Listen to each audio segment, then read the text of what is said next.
All right. Hello, all of you karmic capitalists out there. Welcome to our show on Consciousness Incorporated, where we incorporate business and consciousness.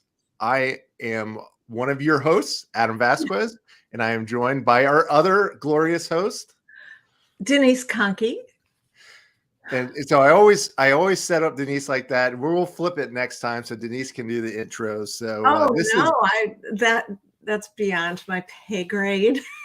so we're going through the clips and just because we like to break these down, these podcasts, more digestible sort of sound bites, right? And we got a tremendous team that helps. And I realized the three of them that we were posting had me starting off the conversations, and I was like, Denise, we're co-hosts, and Denise is fully capable and amazing at starting conversations. So I don't want anybody out there in the world to think that like this is the Adam show or I'm driving the conversation, because we are co-creators on this journey, glorious journey, right, Denise? Thank you for mentioning that, Adam. But you do like run the Zoom, run the. Oh, well, the logistics and stuff. So I'm just kind of, but it is for us. This is the collective. This isn't even for Adam and Denise. Adam and Denise, if those are really just avatar constructs anyways, right? So, on a soul level, this is for all of us, and the emergence of the idea of karmic capitalism and getting us away from the fear-based models of competition, of suing, intellectual property, who owns what, who's going to take who from who. Yeah. We are kind of at least, and if you're out there, my apologies, but I have not found you yet. We kind of are the first people who intersect those things with business. Plenty of fantastic podcasters out there and YouTubers out there and books out there about consciousness, but scant few about how that integrates with business. So if you're out there, we'd love to hear from you, because we haven't found you yet. And a lot of people touch on it, right? As an individual, self-development, but their first book that really coined the phrase that I could find was by Dr. Bruce Goldberg, right? And he does past life regression, but he was I believe a dentist as he started his practice, and then came across karmic values and consciousness and had his own awakening, and then realized that it was a bigger thing, and it wasn't being a dentist wasn't fulfilling anymore, and he went into more of psychology and getting into the past life regression analysis. So it's like, really, we're hoping we can get him on the show, and we'll try. And Bruce, if you're listening to us, we'd love to have you to talk about it, because I would say Bruce really wrote the first book on this, and it was called Karmic Capitalism.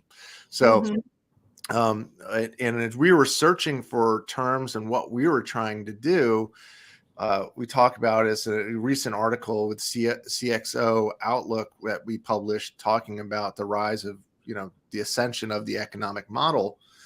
And, we talked about how, conscious capitalism is like not enough. It's half pregnant. It's half pregnant. It's not enough. And it has been beaten down by, call it whatever you want, media, but media just announces what everybody is trying to tell them in a press release anyway. But it has been beaten down to be an end point, and it has lost all of its intent, and it's become kind of a joke, I think. But the idea of conscious capitalism by way of karmic influence, that's something that's pretty cool. The other one is just be nice. It's be nice. Think about all your, stakeholders and be nice. This is something different. Well, it's the awareness of the physics of this world and universe we live in, where the other one is kind of like cautiously, don't tread too lightly, don't trample religions, and we're not trampling any religions, and this is not a religion. It's just the point of saying, that this is open up, and we know there's universal truths across all religions, across all belief systems, and love being the highest power, Right. and where we'll give conscious capitalism its benefit, liking, helping each other. Yeah, that's all great, but it's kind of like doing something and not really understanding how it works, and we're trying to break open why love and taking the high road and trying to do the right thing even when it's hardest, why it does work, and that shift that's happening. I mean, that's probably in our world, karmic capitalism is the trend, we believe, and we talk about trends, and this is our third trend session or fourth trend session. I think it is our third. third. We have so many trends that we could talk about, and if you want to go to my LinkedIn, which you're welcome to do, I have followers. I could use more followers, but read the couple of last articles that I posted that I wrote, which, all right, my moniker here is the Gray Swan. I'm doing some self-promotion here, Adam. Go for it. It's the Gray Swan. And if you know you've heard the term Black Swan, and Black Swan is essentially things that you cannot predict that happen, that it's like, oh my goodness, meteorite fell. Well, I kind of think a meteorite of consequence is something you can predict. So I'm sort of saying black swans don't exist. All of this is predictable. Having a volcano blow up and screw up half the world in dust is predictable. That's not a black swan. So gray swans are things that you can predict if you have enough imagination to put together the right dots. So the articles that I have on LinkedIn, the first one is mostly about evolve in and evolve out, which is things in our world tend to have trends, and they evolve in and then they evolve out. This is all predictable. The second one is about blind sides. Like, you're going to be sitting there sometime in 2003 and you're going to go, where'd that happen? What?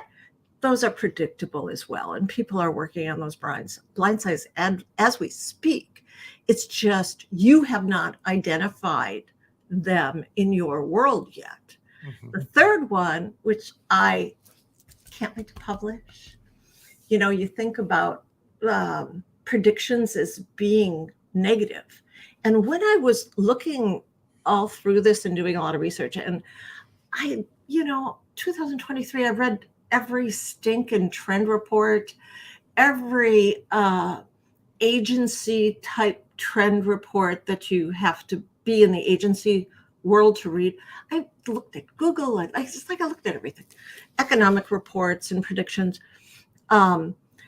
All of them, when you kind of roll around in them, end up being like harbingers of doom. Every single one of them went, uh-oh, this is going to happen.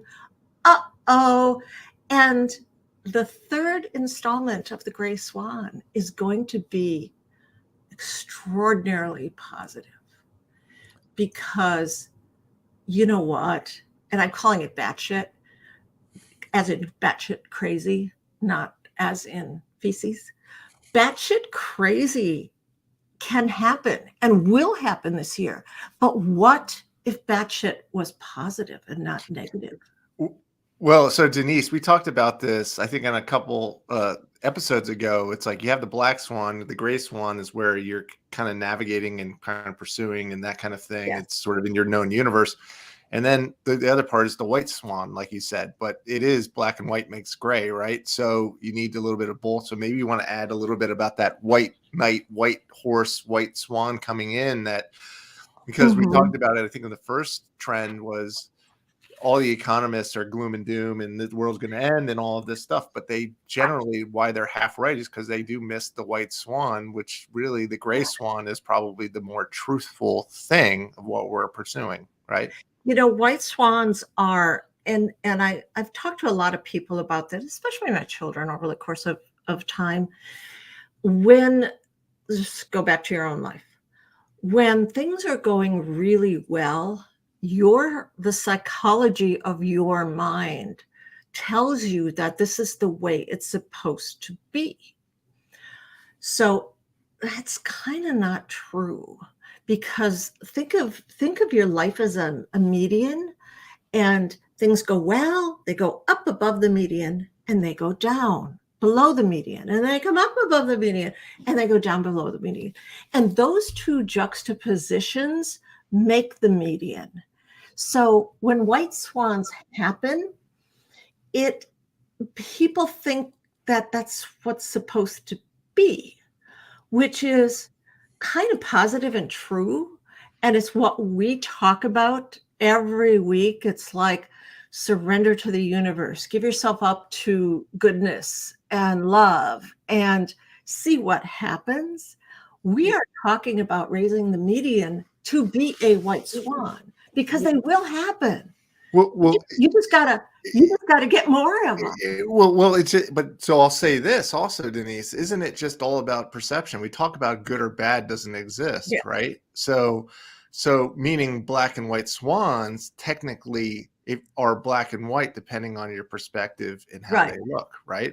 Good. So there really is no black and white swans. There's just events at a macro level and a micro level that impact you. And all of them are to move you forward. So it's really how you adjust to it, right? And how you perceive it. Yeah, we are labeling them by way of swans and colors.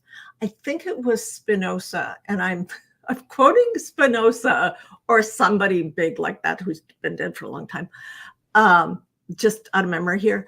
But he said, and this has been handed down through the ages, he said, good can exist without evil, but evil cannot exist without good. Mm-hmm. And I've remembered that for a while, because the point here is that good and evil are, they're not really good and evil. They're your perceptions. Yeah. It's just, excuse my French, shit happens. Shit happens in the universe. And we know for a fact on the other side of this veil, there's no judgment. There's no downside. It's only upside. So, and it's just love. So there's really, this idea that when something bad, what comes up must come down. Oh, if you're having a good cycle, the next is going to be a bad cycle. Some of that is programming, right? And what our expectations and our intent, which manifests the downside. Yes. But the other part, even say that was there, it's only downside because it's change that you're maybe not ready for, or you're in your comfort zone, and it's literally forcing you to the next evolution or chapter. And how you ride that wave, you talk about trends as waves, Denise, is you can either ride it getting pummeled in the dirt or the sand in the coral reef with a wave pounding on top of you, or you can pick your head up and breathe and realize what it is for what it is and have fun with surfing. You can either be terrified of waves or you can enjoy them, right? So exactly correct. And it's all in your head. It's all perception. I have never had a more wonderful orange in my life than what I had on a trail after I walked, 10 miles with a backpack. And I sat down and I had this orange in my backpack, and it was just like, oh my God, look at this. This is the most amazing fruit of all time. It is, where was I? Why didn't anybody tell me about this? It's an orange, and they're available. You just have to click your head in to how wonderful that orange is, because it is wonderful. That doesn't go away unless you make it go away. So with that, these trends are not good or bad, they're neutral. So we're going to get into some ones that will scare a lot of people today, meaning just decentralization in general is scary because it's that, like the wheel, it's changing. And now we're going from centralized back to decentralized, back to it's a circular sort of infinite loop, so to speak. Kind of a wheel of fortune if you're talking tarot. Yes. So depending on your wheel, like, are you going up or are you on the downswing? And I think that's all perception, right? So a lot of people will look at it like they have a lot to lose, and we can talk about it certainly in the commercial real estate market. We'll discuss that, but there's real opportunity there. And that's the other part. If you're thinking about wealth, first, obviously see yourself having it already, because you're already wealthy and you're abundant beyond any understanding that you can in this physical world. Yes. And wealth, wealth is cultural. Yes. Because depending upon where you are in the world, wealth can be access to water. Yes. That can be defined as wealth. So recognize that this is all a cultural representation of good and bad and prosperity, and this is all cultural. Yeah, I mean, in the wealth of that abundance, I mean, when we get into some of these topics, let's just jump in, because we can easily kill it at 90 minutes together. So let's start talking about. So we talked about decentralization as a bigger trend of things just kind of breaking apart. Now, that decoupling that's happening is its own cycle, natural cycle in its own way, right? We talked about that, and this decoupling is happening everywhere. Where it would become negative is where we start to use it to polarize people against people, and sort of tribalism, when we're trying to protect what's ours when we're afraid. That's a fear-based model, which should not exist now or in the future. So if we take away that fear of lack, or someone taking something, or competition, or I'm not going to be able to get water, or all that stuff. Let's just talk about what these things are. So the first one I want to talk about is, from a business perspective, the deglobalization. It's a big topic. And it's a huge topic right now. And this is topical topic because they're talking about it because of what some people call a black swan that happened, which was really predictable. And that was the pandemic. People predicted the pandemic forever. No one just believed them. But they're talking about it now because it's like, oh, crap. And this has been compounding over time, really, I would argue, since probably the 80s and 90s. And every president since probably Reagan has slowly been decoupling from the world. So, and we saw it really personified. We see it with Biden right now, probably at the height. And from a decoupling of the world, I think Biden arguably is on par with Trump and Obama, right? From a decoupling perspective. Yes, I would call that sort of point of view, but that's a bigger citizen trend. And we think from just real quickly on that, the United States, we'd like to go internal and sort of separate ourselves from the world. World wars is what pulled us into the global national stage every time, because we were like, this is ours. We're just kind of focused. Prior to that, there was zero interest in being, playing with any other country in that manner. Prior to the Second World War, we really didn't have the kind of relations that we have built, and the dependency on other countries for commerce, that really wasn't there. That's a new thing. And we kind of learned it because we sold a lot of stuff. We sold a lot of tanks, and we sold a lot of missiles, and we continue to sell a lot to the world. And we continue to buy a lot from the world. Well, in Ukraine, it's been already said that, regardless, save Ukraine, fight the tyranny. That's all good, and I'm for that idea. But from a U.S. government perspective, we are absolutely getting rid of our old inventory, testing our new technology to see, because we've never been in a conflict. So our M1 Abrams tanks that we'll be sending over, and it won't be next month, it will be probably months from now, because it requires a whole supply chain to support it. So, but we've never had that conflict. So the military complex is absolutely foaming at the mouth right now because they get to finally see the effectiveness of all this technology and this new technology. So Ukraine is literally a petri dish for war right now. And my hope is it won't escalate. We can de-escalate, even though everything is gearing towards an escalation just by the fact of just sending more equipment Right. and sending more. That's all escalation. Yeah. And he's still crazy. He was crazy. He didn't wake up not crazy. He remains crazy. And we all know we're talking about Putin.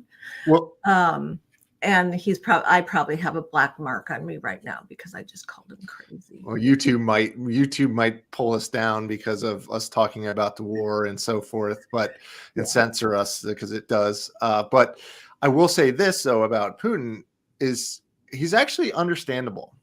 Oh, I totally 100%. You know what I mean? So if we think about consciousness and where Putin stands in that sort of spectrum, we're not judging Putin. Like he's got his own judgment he's got to deal with. He's going to have to deal with this for eternity.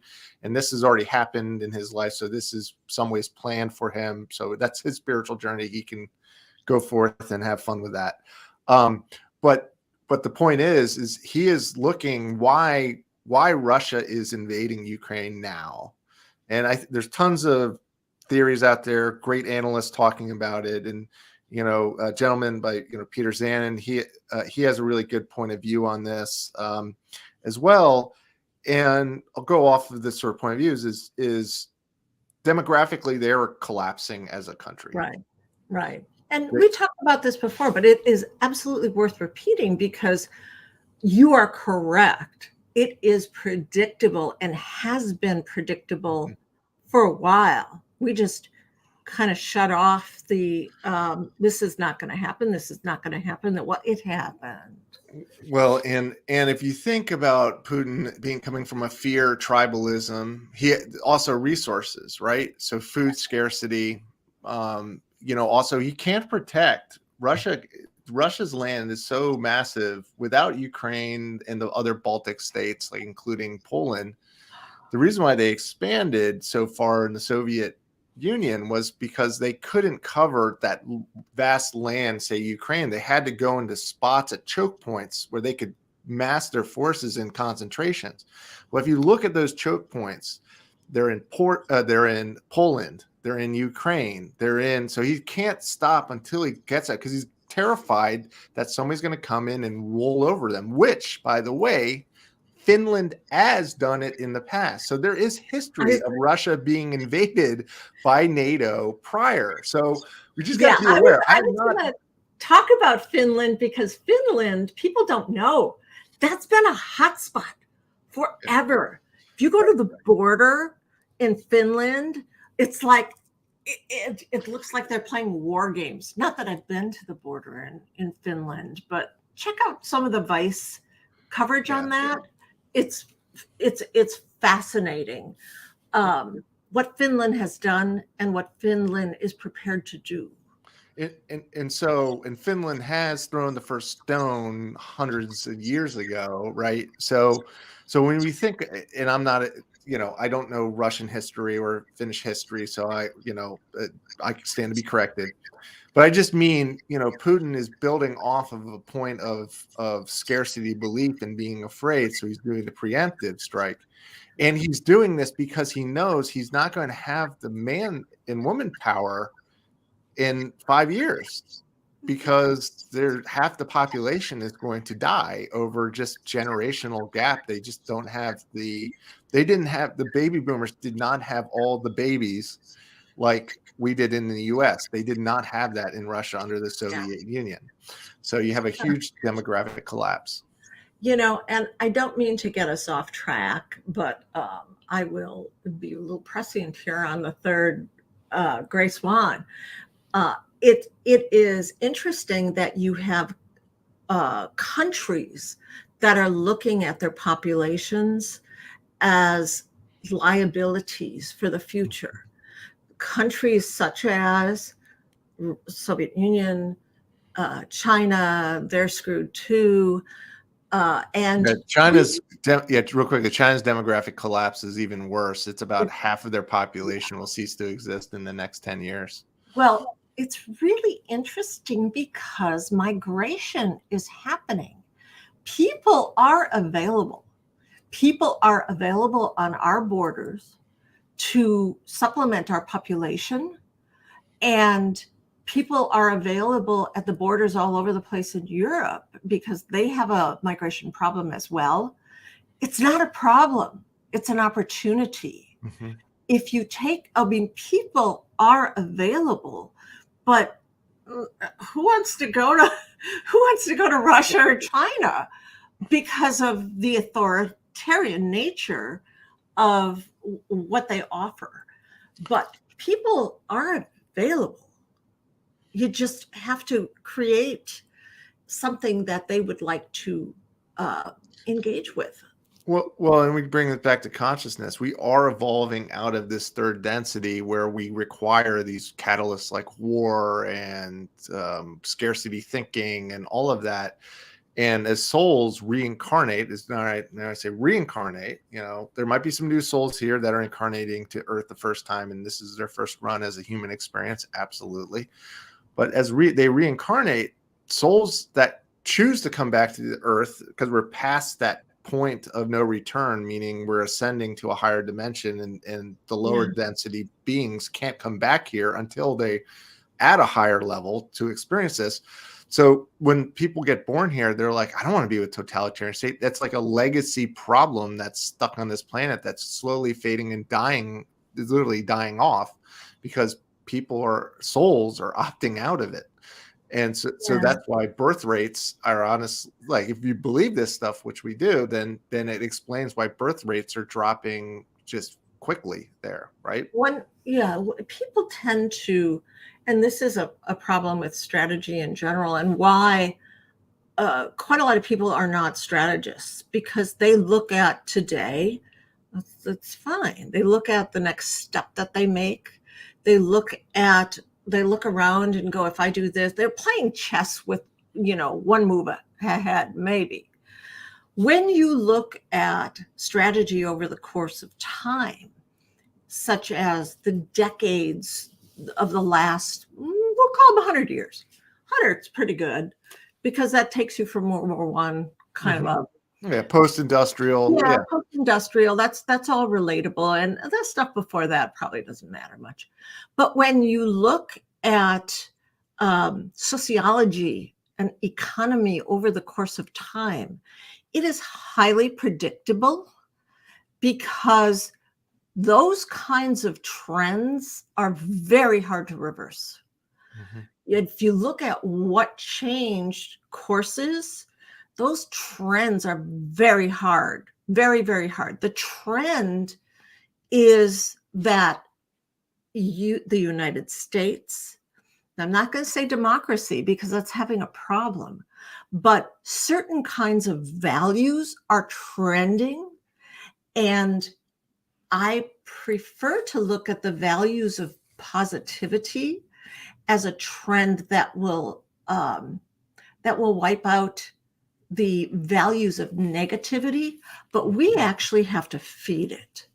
We can't just let it happen. We have to feed the positivity. We have to feed, let's just say, immigration. We have to feed new people with the idea that love is the answer. Well, and that's our responsibility as karmic capitalists, right? Yes. Light workers. We're light workers, which means we're basically incarnated on here to get people to a higher vibration.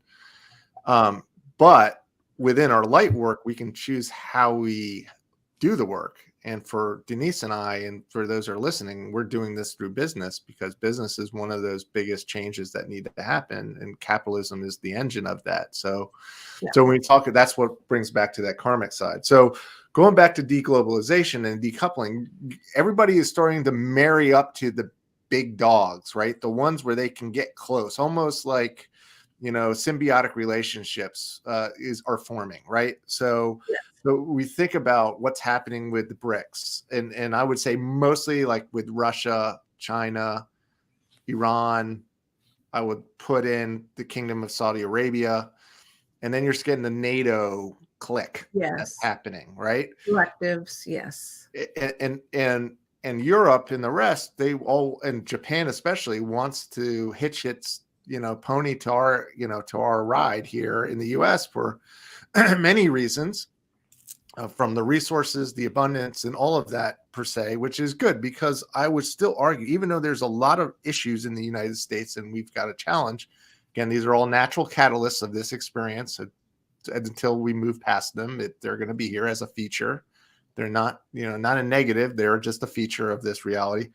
We're still at a higher level consciousness than the rest of the world. And I don't mean that to sound arrogance. It's just from a measurement of vibration, just the whole purpose of the US, and you find it in our Constitution, whether it's can be changed or it should be tweaked. But we talked about this in the past. So people are starting to leaders. People don't, even though we are decoupling, even though supply chains are coming on shore, even though you mentioned the last 4 presidents kind of leading the way to not being the world's babysitter, we are still leaders. And we have projected our influence through force over the past, since really since World War II. And World War II was for good reason, but I just mean past that, where we've tried to do, establish these banana republics and all of this stuff and go in and try to change governments and all that stuff. Well, we talk about this, and I'm just trying to give more background on why we're seeing things start to fall apart. Because a lot of the things that were constructed in this old world that we're seeing dismantle today, decouple, were built on force. And if you know anything about Dr. David Hawkins in the Map of Consciousness, he talks about power versus force. And power comes from, high vibration, where things attract to you, law of vibration, law of attraction, positivity. It's co-creation with the universe, so you don't have to put as much effort. And then when you put it out there, it keeps going. There's momentum. But when you're forcing something, meaning you're coming from fear of like, oh, our freedom's going to be taken from us, or our resources are going to be stolen. We've got to put anti-communism because they're going to take over the world. And those things. And I got to give it to Biden for doing this. He's stepping back and letting it all fall apart, because it's like, if the old saying, if it's meant to be, it's meant to be. So like, you know what I mean? For you to say, I got to give it to Biden, just so you know, and Adam and I, he still kind of has these remnants of conservatism, but he is changing. So thank you for giving a positive shout out to Joe Biden, because people think he doesn't do anything. I think he's doing a lot, and I don't want to call it inaction, but letting things come to be is part of his strategy. 100% agree with you. Letting things shake out without inserting oneself in it, like the first thing, establishing a banana, replacing leaders and all that sort of stuff. He's all letting it shake out. That we did, the Gulf Wars, and yes, I mean that was very bad moment in American history, the Middle East and what we did, and now we have Iran as a problem. When we made our own problem in Iran. So totally. Well, I just so when you think about that, right, we're stepping back and letting things settle, and then people are doing that. So what does that mean from a business perspective, right? We work with a lot of global companies and looking across supply chains, and have very complex, large global supply chains. And I wanted to show you, people were saying, okay, our supply chain's broken. Yes, it is broken, and it's not fixed yet. So if everybody is looking, we're not financial advisors, but if you're looking at the stock market and you're like, oh, it's bull run, the bear market's over, just ask yourself the question, has the macro environment changed? And have we fixed the supply chain? No, we haven't. Have we fully decoupled into this new world order that's forming? No, we haven't. We're in transition. So not saying the stock market is going to crash tomorrow, or if it's going to crash at all. just got to be aware the macro hasn't changed at all. We are not through this transition. And until it does, there's never certainty. There's just probabilities. It is probable that we are in for more fluctuation, right? Ups and downs and Yeah. disruption, right? So, some people call it volatility. yeah, And volatility, the up and down trends over the course of time in a line, that's what graphs do. Graphs could do this. They trend over it's never, time. yes, success is never a straight line, right? No, it is not. So I'm going to share a recent article. This is a research study from a CEO magazine, and I don't have, Denise, I don't have all the data on it to prove like the sample size and all that stuff. I know you and I are both kind of geeks on that, but just take it as directional. We know people are looking to reshore. We know people are trying to localize supply chains. And the way I see it, Denise, is I see we've got localization that are connected to a more global network. But if something bad happens, almost like a decentralized network in blockchain, right? Yes. It doesn't need the whole network to function for it to function. It just needs a node. So we're going to nodes connected to other nodes, right? Mm-hmm. So in the past, like the human body, it's like nature. Nature finds a way. All right, what movie is that? No. So with that, the old globalization was, you needed 4 countries to make a part, right? I needed this material from here. In the new world, is everything is geolocated and close to it. So if something, say in China, like what they're going through right now, locks down for more COVID, it doesn't kill the rest of the body, right? So this is where we're going to, and that's a big deal. And I'm going to share my screen here, and I just want to share this article, and we can quickly go through this. Let's see here. Let me just pull up the right thing. Yeah, and if you look at nature, if you look at the way trees and fungus and mycelium and all the human body, this is how nature works to support itself. We didn't make this up. Blockchain is just it's a reflection of how the evolution of our business structure, our economy needs to go to survive. Yeah, our biology and biology in general is the greatest technological invention ever, right? Innovation. Yeah. So, and we're still just figuring this stuff out. So, our bodies are amazing, and so we think about our aircraft that are really cool are modeled after insects, and you look to nature for inspiration for everything. So I'm going to go through this, Denise, and feel free to chime in here. But, this went out and researched, all these companies, manufacturers, CEOs, asked them about reshoring. What kind of operations are they considering reshoring? And again, reshoring is bringing it, localizing your supply chain or your manufacturing or what have you. Manufacturing assembly, the parts are the top 2 parts. Design and engineering, not so much, which makes sense because you can have design teams all over the world and still have your manufacturing footprint, which is pretty common. That's the way today is anyways. You could have your like Apple. The assembly and manufacturing is in China. I believe they still work with Foxconn, which, by the way, is a whole other ethical issue. Yes, I know. And Foxconn came to Milwaukee. We are the U.S. headquarters of Foxconn is here. So the evil manufacturers are based in, I'm not saying they're evil. There's nothing evil. You did say they're evil. I did. But when you have your employees jumping out windows and committing suicide because of working conditions. On what they did here and how they lied. But go ahead. Sure. So go, keep going. And so then, of course, geopolitical risk exposure, supply chain resilience, that shouldn't be surprising, the top main drivers. I thought this was interesting. We hear it anecdotally, supply chain reshoring. Anybody who's in the business community in a leadership role probably has an idea of this going on. But when you look at it, you're talking over 75% roughly of people that are doing it, and that maybe weren't considering it before, or basically COVID, or are now considering it, right? Yeah. And I think that's just staggering, right? What is it? Yeah, it is staggering, and they're doing it when we have a shortage of trained workers.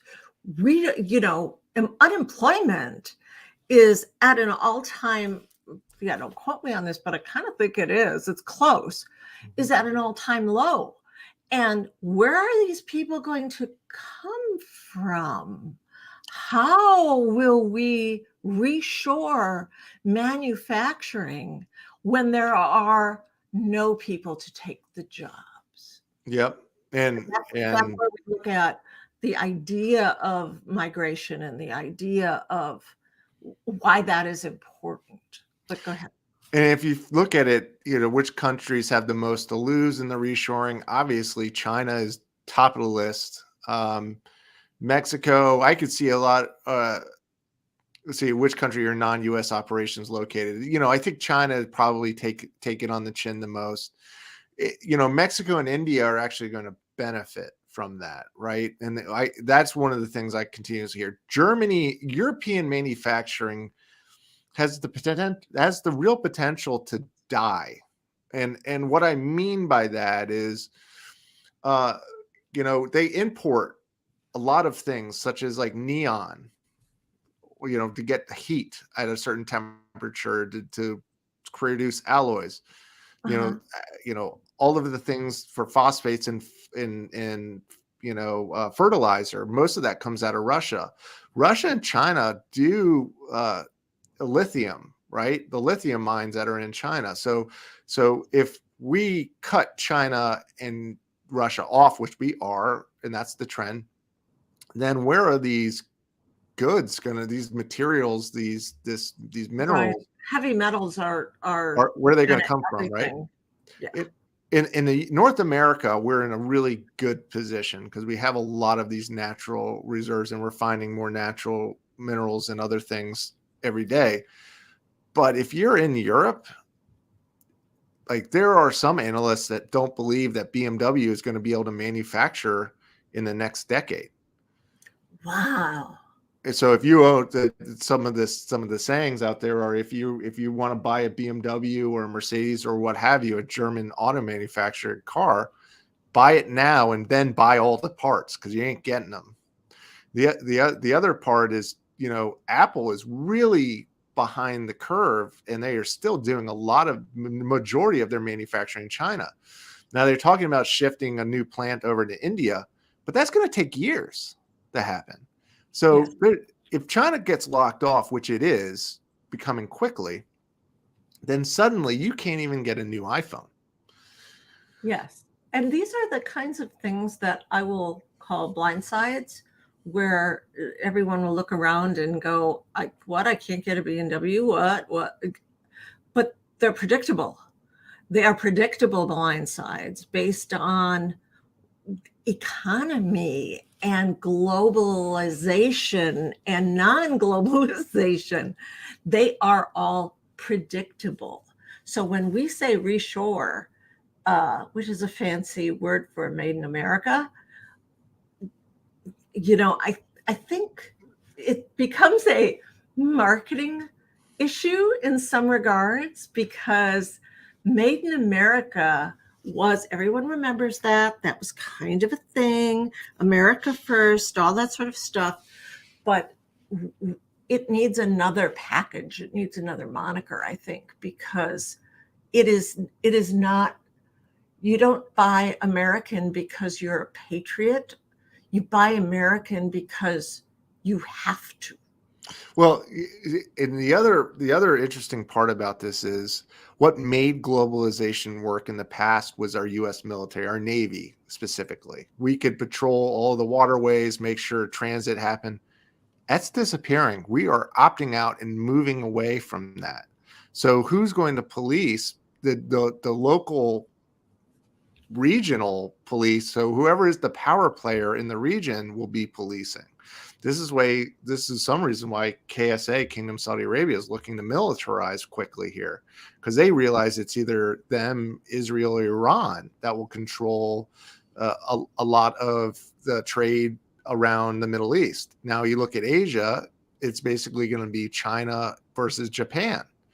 in us. Well, I mean, we'll still be playing because we have our shared interest with Japan, but this is where China is going to try to flex its muscles. Now, they are woefully unprepared to do so because most of their ships cannot patrol like ours in the deep oceans and in the deep areas, but they are trending that. So then in Europe, who's going to patrol? Who's going to police Europe as far as the waterways around? It's not going to be the U.S.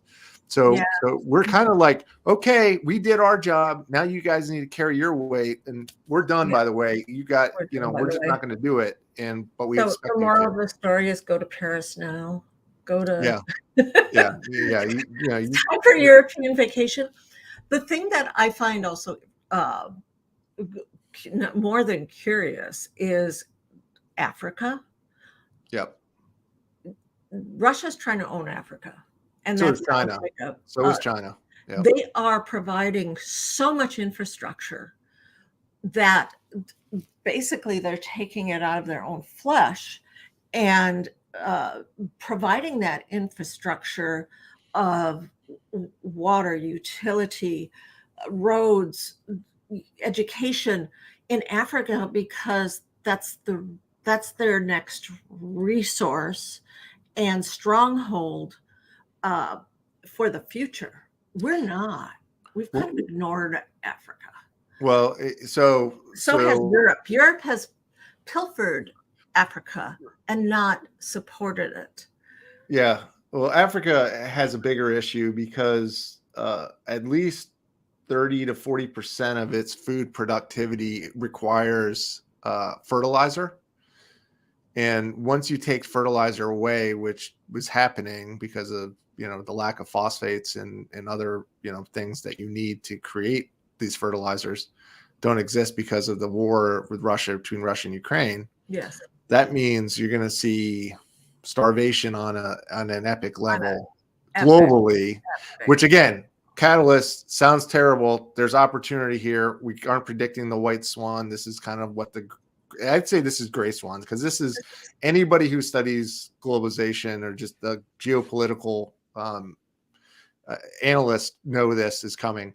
So when we think about primary focusing for potential relocation in the US or Canada, Midwest, no surprise, Southeast and Mexico, those are the areas that people are looking to relocate. And then timing. This is the last thing I wanted to talk about this, or at least show from the statistics, is timing, Denise. So when we look at the time frame, it's basically 3/4 are saying that they're going to be moving within the next 3 years doing this. So they're doing it now. So fully reshored means fully operational. And I think some of that's probably optimistic, but either way, that is happening. And if anybody underestimates the idea of the amount of capital required to do shifting, this isn't something that they're just going to flip back, change their mind a year and a half from now. Like, this thing is running down the hill now at this point, right? Right. And people complain about inflation and everything shortage. I mean, the actual words, everything shortage or shortage of everything, comes up quite a lot. If you Google it, everything shortage, you'll see a lot. But your average American is going to say, inflation, where does this come from? Well, all these companies are spending more money on moving and shifting operations. Where do you think it comes from? Are they maintaining their profit? Are they being cognizant of their stockholders? Yeah, they're still trying to do that. But the trickle down, unfortunately, is your prices will remain higher, because you cannot maintain the same kind of profit if you are investing in research and development and or changing manufacturing. You just can't hold both of them. Something's got to give. Well, but they're not willing. Companies are not willing to give on profit. Well, going back to consciousness, see, this would help if the bulk of these companies moving back or wherever they're going, whether it's in Canada, US, or just And if they're European based, it doesn't matter, but wherever they're localizing, they're still following the old shareholder capitalism model, right? And that's your point. There's trade-offs, and if they were to start thinking in a more collaborative way, why can't they start sharing and building manufacturing hubs together for their shared interest, and everybody's putting in money, and then they get the benefit of all of this resources together? And I'm sure there's people thinking about this, but I haven't seen anybody talking about this, or any big brands. Because imagine in the automotive sector, imagine if BMW said to Mercedes, we're screwed here in Europe. Like, we're just not going to be able to do this. Why don't we do? And they have plants here in the U.S., but not all models get made here in the U.S. Some get made in South Africa and other places too. But imagine if they just said, we're going to build a co-op, almost like what the Saturn manufacturing was, because Saturn was a co-op manufacturing plant. It was between multiple auto manufacturers. A lot of people don't know that. And Saturn died a terrible death, but I don't think it was because of that. I think it was because the timing wasn't right. And maybe Saturn could live today, but their timing wasn't right. Well, yeah, and it's competing. I mean, if you think about like GM brands, I mean, they're so confused anyways. If you think about it, like GMC versus Chevy, right? I mean, that's all to maintain. That's bigger. That's a bigger issue where they've got so much overlap with their belief systems that they're just a bunch of generic overlap product lines that they don't want to kill. That's a whole other discussion. But yeah, so reshoring, I think, so what are some of the opportunities here, Denise? Because we talked about some opportunities in the past ones, but I thinking about this, I think it's worth it. I mean, I think one opportunity are construction companies. Now, if you're doing a general contractor and you're doing construction and you've been focused on warehousing, right? Because that's been the big push in a lot of places with Amazon and everything else. Amazon is putting up, that, and Amazon. All of that's been put on hold. That's been put on hold. So there's no money happening there. So are you in position to start helping people with the manufacturing process, or are you too late? Because some of this stuff is already happening and underway. Well, manufacturing needs people. People need housing. Housing needs a plot of land and people who can afford to purchase there. This is, when you think about this wave, what is coming, how big it is, how it infects, it infects our economy. Infects is on purpose. It infects us with lots of new problems, but it also infects us with a lot of new opportunity, which is, I'm going to go back because this is going to be the bone that I run with over and over again in the next, I'm just warning you, immigration. I'm just warning everyone that this is the bone I'm going to keep bringing up. The solve of the immigration problem is really assimilating the immigrants into our society, training them, providing them with housing, providing anybody with housing who wants it. It's not us versus them, but there is, and we need people who can do jobs. Lots of people who can do jobs. And the assumption is by most Americans who don't think about it is that everybody on the border is waiting to get into the United States are migrant workers. Or drug dealers. Or drug dealers or rapists. Yeah. No, they're not. They are operations people. They are architects. They are physicians. They are people with skill. Here's a good test. Next time you get an Uber or a Lyft ride, ask if they are not from the, they clearly are from another country prior, this is, they just moved here. Ask them what they did in a former life, or even their spouses or what have you, and just say, hey, what did you do? You'll find a lot were very highly skilled doctors, some lawyers, those like very highly skilled people. And they're driving a Lyft here. Yeah, and that's what because they have to, because for whatever reason, stigma, because of so all the things that get promoted that are just low vibration thoughts. You know, they're going to take something away from me. No, they're going to give you something. They're not going to take anything away from you. Well, so one of the next parts I do want to talk about when we talk about decentralization or decoupling is the idea of decoupling. And we're really decoupling belief systems. Like that's the thing that we're really in this transition, right? And one of those is you got to be in the office. And I think that is crushed during COVID. And there's people that are still holding on. And by the way, I am not saying that a in-person one-to-one connection isn't the most powerful thing ever when you're trying to create a relationship. I totally agree. But the fact is, I'm calling in from the DC area. Denise is calling in the Milwaukee area. Yeah. We wouldn't be able to do this podcast if we didn't have this technology that's enabling us right now. Adam, how many times have you and I met in person? I think 3. Maybe generous on third, 2. Yeah, I was saying I might be a generous on the third.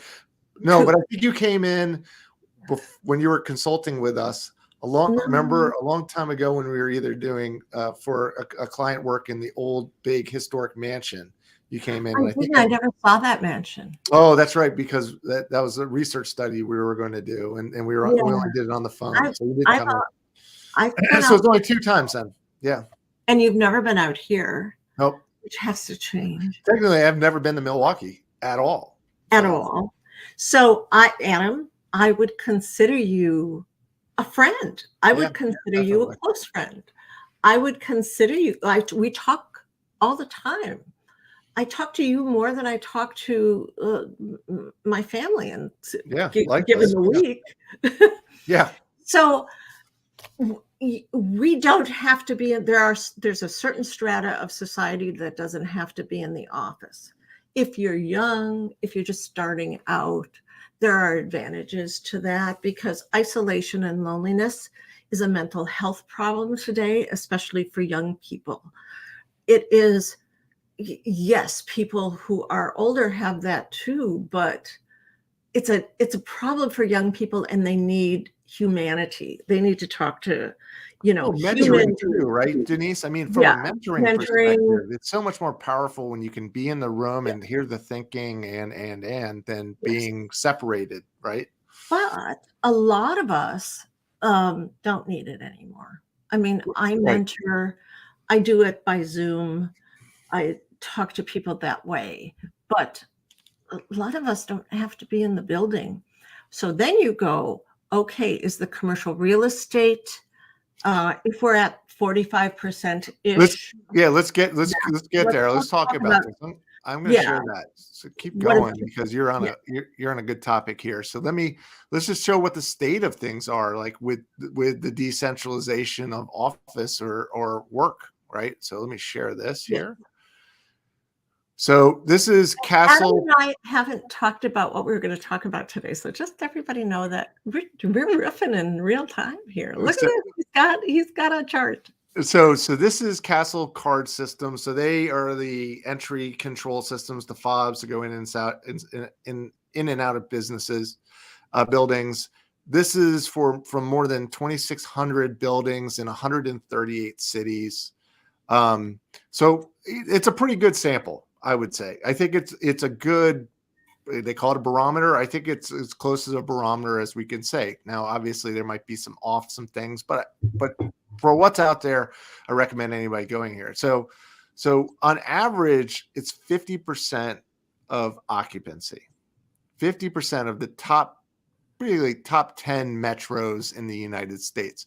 And I'm going to scroll down here just to show this, because I think this is telling.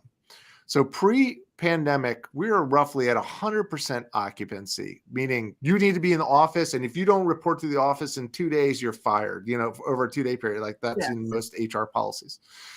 All work needs to be in the office. Can't take your work home for you. I mean, other than the exception if you work for the FBI or some security sensor like CIA, then yeah, you can't take your work home with you. But for the most of us, you can. Depending, I mean, construction, you can't take your work home for you. I mean, there's certain things you need to be on site. There's no question there. But for these are white collar office buildings. So you see this huge drop down here to the teens, roughly, especially in the San Francisco market and in New York City. And this spike down here below was the Delta variant when that came out. Oh, look at that. I didn't think the Delta variant and it dropped everybody. That much impact, but I guess it did. And then, there's always seasonality for seasons. And this is, you could argue, is the Omicron and other parts, but also the holiday season, I believe, too. So, which is funny because you don't see that much of a drop in other, you see it here with the holiday season here, right? Where people just aren't coming in the office, which makes sense. And if I don't have the data back prior to the year when it was full, and I'm sure you'd see a dip during certain holidays, which makes total sense. But that sort of stuff. But when you look at this, yeah, it's trending up, but we've been kind of steady after Delta. It's just been kind of a little bit flat. Now the average is slowly eking up, and there's certain, employers that are making people come back to the office. They're forcing it. So they haven't learned yet, right? Should inspire people to come back if you want them to the office, not tell them to take it or leave it. But those are not karmic capitalists. Those are shareholder and authoritarian capitalists.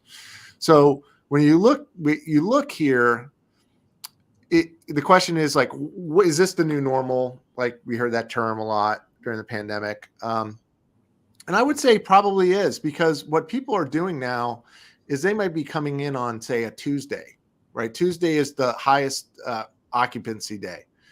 And then nobody's coming in on Fridays. And a lot of places are shifting to 2 days a week or 1 day a week, or still 0 days a week. Like we're 0 days a week. We don't care.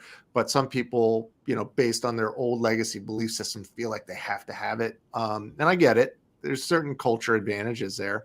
But when you think about it, regardless, outside, Texas, loving the in-person here, it really hasn't. You're talking even in the DC Metro, and I believe the DC mayor is petitioning, or DC Congresswoman, I'm forgetting who it is, so feel free to fact check me. You can look up the article, is putting something on the floor to require all federal employees to come to the office by law because of all the restaurants and stuff are suffering in towns. Because you think about what's this impact, it's more than just the commercial building. So if you're in commercial real estate, if we think about what's been going on, and we stay around 50% occupancy, maybe we go up to 75.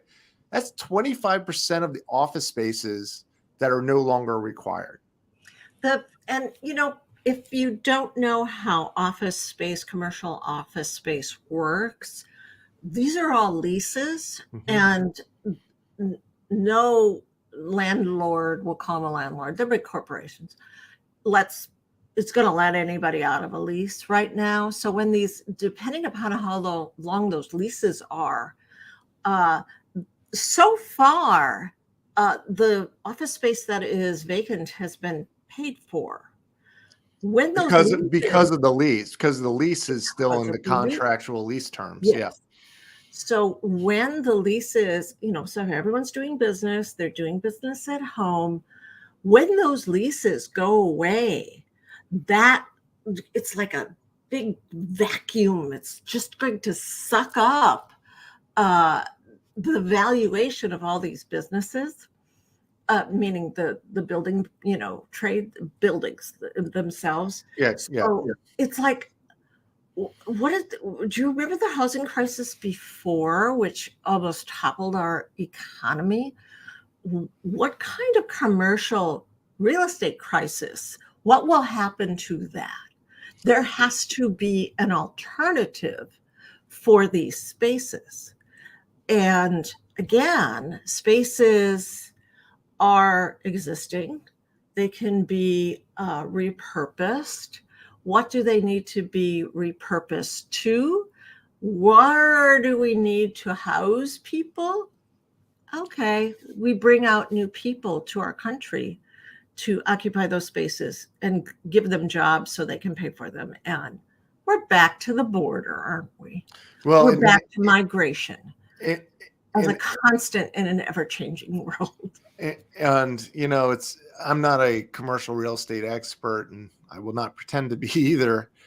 But it seems pretty obvious that if leases are 3 to 5 years, and we've 3 years into this, right? Roughly. And Those 10-year leases, leases are not yeah, uncommon. there's 10-year if you depending on the building size and how much you put in there to invest in the building and all that stuff. Let's just say on the average, though, it's say 3 to 5 years for small business. Then, holy moly, we're about ready to see the largest gap in real estate ever, because all of these businesses, I can guarantee you this is what's, because these are the conversations the CEOs are having. Well, even if I have people coming in 2 times a week, I don't need all this space. Why do I could downsize by 50%. And if everybody downsizes by 50%, that means like legitimately there's going to be entire office buildings dormant, or maybe just one floor. So now, what happened to Detroit when the car industry took a huge hit? It contracted, right? It contracted where people, there's a lot of things that were going on in Detroit. I mean, whole buildings were collapsing because people were stealing all the metal out of them, like literally in the middle of the day. But what happened? Those buildings were not being used. Yeah. And right. they They started demolishing these buildings and then creating shared spaces as far as, for farming and urban farming and other things. But they contracted. I mean, they talked about, contracting the city limits even. And that's what we're talking from a commercial real estate. We're talking about a potential of a 50% or at least a 25% contraction coming up. I remember I'd never been to Detroit. I had to go to Detroit to pitch an account a while back. That's like, I don't know, maybe 10 years ago or so. I was flabbergasted. I was like, oh my God, this is Lebanon after the war. It was super scary. And I know that there's a lot of people who love Detroit and are Detroit strong and are still committed. And I'm sure it's a much better place now than it was then. But that was a wake-up call to me that when you think about these major trends in capitalism, when you think about whole sectors going down, the impact, the trickle down from that is not given enough credibility. People don't understand what that means. They just go, wow, the crime here is bad. Whose fault is that? It's the president's fault, regardless of what president is there. Presidents really don't have any control over that stuff. Politicians don't save you from anything. They just save themselves. Well, yeah, we know that now. Back in the day, I don't think that was true, but we know that now. But so you look at what the corporate America has a huge responsibility to maintain quality of life for every person in this country. Sorry, not sorry for saying that, but corporate America is defining your quality of life now. Yes, it is. Government. Yes, it's true. It is not some big economy. It's bring it down to for-profit business is defining your life. And it's big for-profit business, but if you think for 1 second it is a president or a political party, you're kind of like, you're not seeing the real picture or understanding the ecosystem that is out there for money and prosperity. And if you work for a stakeholder or shareholder capitalism, Shareholder. yeah, shareholder or stakeholder, but is that conscious capitalism interchangeable name? But if you're working for a shareholder capitalist company, which if you're working for a public company other than say a Patagonia or something, you are working for a shareholder based company. They have the only interest they have is the shareholders. Yeah, that's Milton Friedman. That's all. I mean, and I'm saying that's not necessarily bad. If you're a shareholder, they should take care of you. You've invested money with them, and that's fair, right? From that perspective. But shareholders, or think about the community, it's, investors, as we say it in karma capitalism, are not just money, it's time, it's passion, it's belief, it's the bigger thing. And those are all valuable things. And if you look at these companies that were paying people way more than, what the job was worth or the economics allowed them to through the pandemic, just because they needed people, just like people overpaid for houses and now are going to be feeling it. Like all assets, the asset bubble that the pandemic created because of the loose monetary policy, right? Yeah. But you go past that distortion, now the layoffs are coming. And it's the cycle, right? And I'm not saying, we've had to lay off people, so I'm not saying that makes them evil or anything. But as an individual, in your own individual sovereignty, you should really take that to the bank, and banks are not your friends either on that perspective either. So you look at banks and these are all central control mechanisms, just like the debt-based economy that we're in, and it's really slavery. The debt is slavery. And so I haven't seen a P&L. Well, okay, fine. I'm just going to make this huge blanket statement. And you mentioned the word slavery, and I think we need another word for that. Indentured servitude. Indentured servantry, because P&Ls, okay, I'm pulling this out of my own brain. 85% of P&Ls are based on indentured servantry to balance out or make profit. Yep. It cannot make profit unless there's indentured servants who are making money for them. That's a fact, Jack. And part of that is, you're going to talk about right or wrong, or are you going to talk about vibration? Because there is no right or wrong, but the whole point is that's a lower vibration. Yeah. I'm sorry, it is. And I have a knowingness, and there's articles on this depending on what you believe about, incarnating on different planets or whatnot. But I have a knowingness. So I've experienced this in a past life. So I know this exists, and it worked on other experiences, not on this planet. But I always sound crazy when I say that, but what I'm saying is there's a knowingness that I have. So I know at my deep soul level that this model works. And the model is everybody works for themselves individually, but we come together around a shared purpose and we share our resources, and then we also share the rewards, so to speak. So when you talk about the creator economy where people are freelancing and everything else, imagine that was what it was in every job function in the world. Mm-hmm. Everybody had their own private business, and not to be scary, because not everybody's meant to be big time entrepreneurs. I totally get that.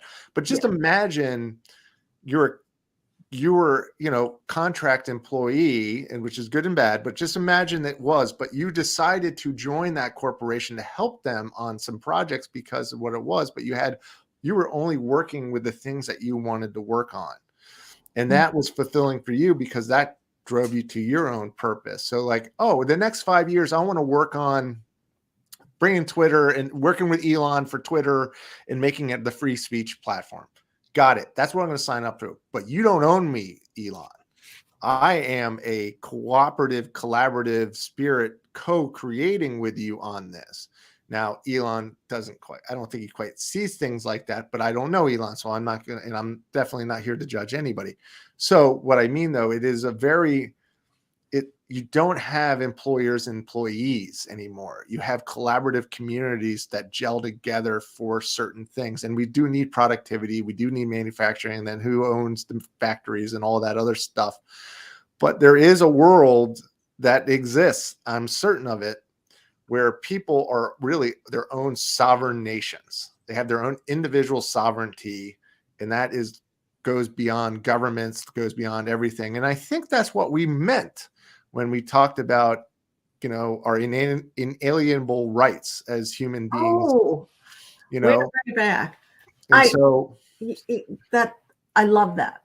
I love that. But I can hear people out there yelling at their screen if they're watching on Zoom or listening, who are going, the world needs ditch diggers too.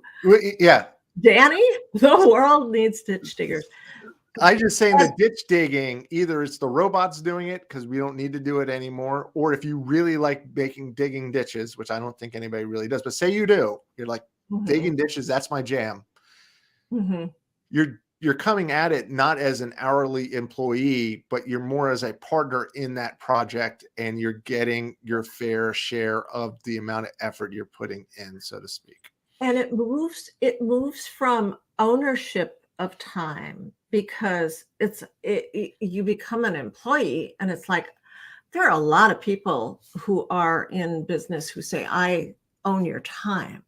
So whatever it is I have your time. I can make you do whatever I want you to do because I own your time. It's like, really? You don't own my time. Your time is the most valuable thing that you have. Yep. And to sell your time, there's something just at a base DNA level that is just a negative vibration. You don't own my time. I choose to give you my time. And we talk about great resignation, and all of this sounds theoretical, but when you really look at it, that's what happened. It's like, you don't own my time, dude. I own my time. That's the great opting out. Yeah, that world that you describe is not that far away. We've started down that path. It's the first drop in the Mississippi River, but the Mississippi River does have a first drop. And in a karmic capitalist model, this is what we're talking about. It's more of individuals coming together as teams, because we can always accomplish more together, right? That should be even more important. But the difference is there's no hierarchy. Once you realize that we're all powerful, infinite beings, and there's no higher power than the others other than love itself and why we're here, then just how we interact and the money we make together and everything, it just becomes different. And I'm not talking about communism and shared economies and all that crap, because it isn't performance based. But there is a performance based model that is merit based on what you give, you should get in return. Yes. But even if it's shoveling a hole, that hole doesn't get shoveled without you shoveling that hole. So think about that project.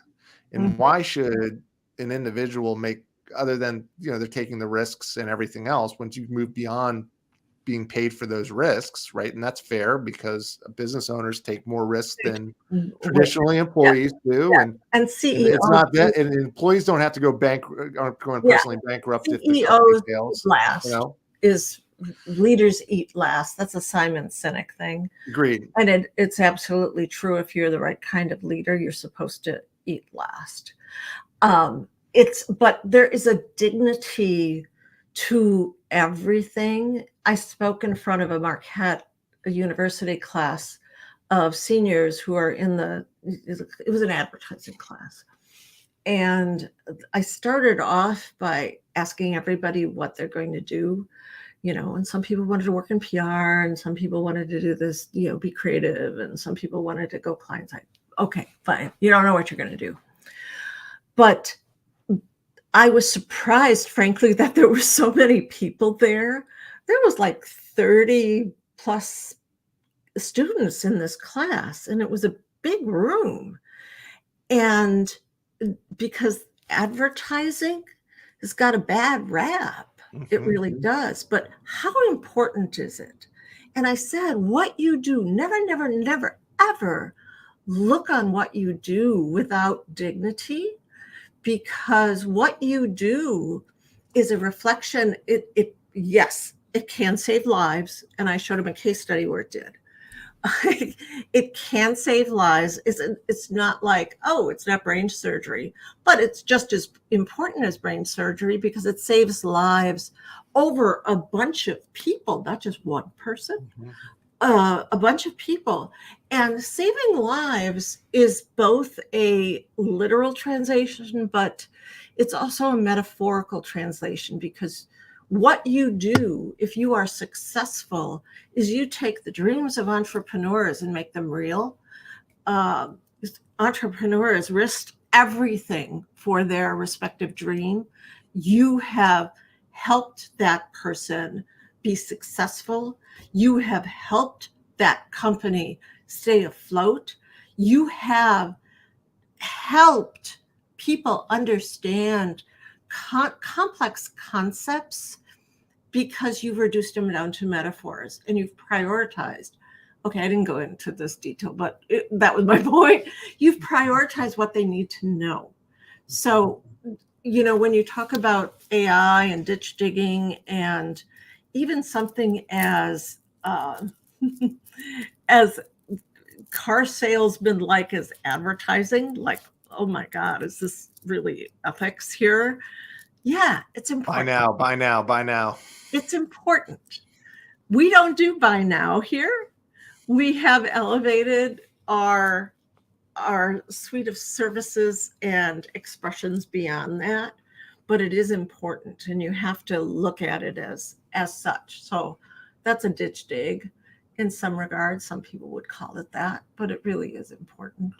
Well, I mean, I am not afraid of digging holes, but I am also trying to find the best way of doing it. So if AI allows me to get away from digging holes, I'll do it. But I think the point is, like, you nailed it. I think, the real trend is getting back our purpose as individuals, right? As our personal power. And that power comes from purpose and our beliefs in our purpose and what we're trying to do. And, and that's your divine path. And I think the real trend with karmic capitalists are organizing people with shared divine paths on things to get things done that help drive a bigger thing. And it's okay. I'm not saying Ferrari and Lamborghini can't be karmic capitalist businesses, because I love cars and they're beautiful, well designed, they're gorgeous works of art. And that's expression. And no expression is wrong, right? You just need to be able to express yourself. And I think that's why we're here. It's called building a civilization, and that's why we're here. Art is why we're here. Music is why we're here. All of those things are really important. And people spend their whole life trying to master them. They're important. It's not talking about, oh, we should only have utility. It's about how much can we do as humans, and what boundaries can we push as humans, and how can we find excellence as humans? And you know what? We need each other to do that. And as a CEO, if you're listening to this, or if you're not, or you're just in an organization trying to make a difference, ask yourself if you really have a shared purpose together, and it's more than money or return to shareholders and adding value, or beating if you're Honda, Coke, beating Toyota, if you're Coke, beating Pepsi, right? Pepsi beating Coke. Like, those aren't purpose. That first, it's all based on fear and lack, and competition itself is a fear-based system. But so then, if your company exists without a real, like, higher purpose in a way, and trying to understand what that purpose is and connecting it to the day-to-day work and activities that you do, like, so we're going to express this purpose through marketing. We're going to express this purpose through ditch digging. We're going to express this purpose through because of beliefs, and really getting clear on that. And, going back to Simon Sinek, he talks about the why, right? The why matters. Well, really it's the why, but it's the why of joining group of souls coming together that have that shared why, but that's laddered up to that purpose again. But most companies don't have this. No, they don't. And the greatest irony about our business, and I wrote a post on LinkedIn about this about a year ago, is that you see webinars on how marketers can work with clients to communicate purpose. And it's like, what? Is that not purpose washing? Yeah. That's totally greenwashing all over the place. Yeah. It's a greenwash. It is, purpose isn't a marketing thing. Purpose lives inside your soul, and marketing is just a way we talk about it. And so we'll take something out of Elon's book here, and not that he's written one, but you can see it in his way of doing it. And we've experienced this, and this is why we do it. We believe, and for us, market invention is these markets are these communities around this belief systems and purpose, right? And you're kind of in the middle of that, organizing it and rallying it and adding value to it, right? So what did Elon, look at Twitter. Elon, look at SpaceX.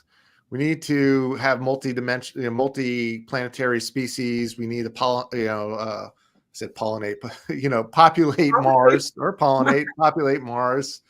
That's a real, I'm going to work night and day because I believe in that too. And this is a mission. It's my sole purpose. I'm going to do this. And he's able to get so much out of people. Now his tactics are a little bit robotic and, short-sighted sometimes, and other things, whatever you have that point of view. But then if you look at Tesla as a similar big purpose, and Don, who came onto our Slaying Dragons, when we were talking about Slaying Dragons, talked about the saga, right? But the saga doesn't exist without a big purpose, right? Because even if beating Pepsi or beating Coke can be a saga, but it's not going to hold up over time. So as we start to conclude this, think about what he's doing with Twitter. Freedom of speech. I don't know if that's important enough to create a whole organization. I think it does. And if they want to be the poster children for freedom of speech and be the platform for that, I think that's pretty noble. I'm not saying they're the right people to do it. Elon thinks he is, and totally good. If that's his dream, that's his to execute. Because the universe doesn't give you things in your mind if it doesn't think it, you're not supposed to do it. So he's taking this, but think about how many employees opted out of the company. Yeah. Like more than 10% quit after they found a lot of people let go too. True. He laid off like half the workforce on top of it. But that's what he does from an efficiency. So I'm not saying how he gets there is right, but he is right about that shared vision and purpose. And now, once he's declared it, now people will come to Twitter because they believe in it, and they're going to work their asses off because they're shared in their shared belief. They're coming together to solve this together. That is critically important. And I tell you, most companies don't have it because we see it all the time. Come here and help us sell more products or recruit people. And we're like, great. But why do people buy your products? Well, who's your customer? Anybody with money. Yeah. That's anybody with money at this age group. That's not an answer.